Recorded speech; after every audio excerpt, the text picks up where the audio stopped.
Enfin, pour terminer cette assise, j'aimerais mentionner 2 causes parmi les plus immenses pour préserver sa foi.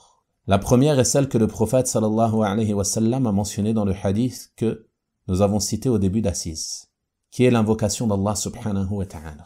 Il a dit dans le hadith, demandez donc à Allah de renouveler la foi dans vos cœurs.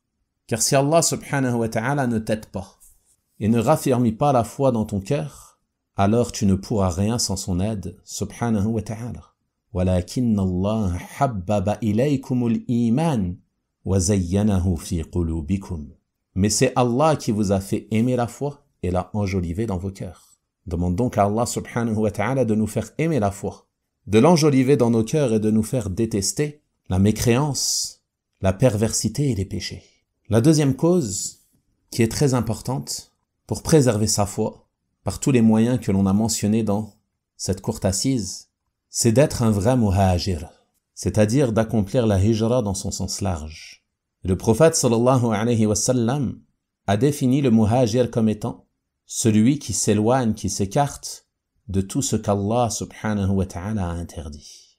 Donc il fait partie des plus grands moyens pour le croyant de préserver sa foi, d'accomplir la hijra, en quittant les terres de mécréance pour se rendre dans les terres d'islam, où il sera plus à même, bi'idhnillahi ta'ala, de tout mettre en œuvre, ce que l'on a mentionné dans cette assise, afin de préserver sa foi, de multiplier le bien et les bonnes actions et de s'écarter du mal et des mauvaises actions.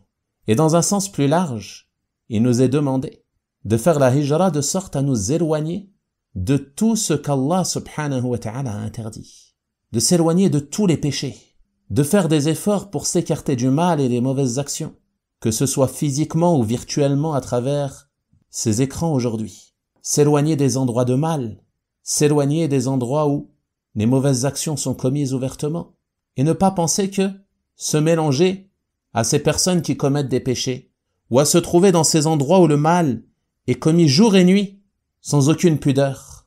Tu ne dois pas penser que ceci n'aura pas d'impact sur ta foi.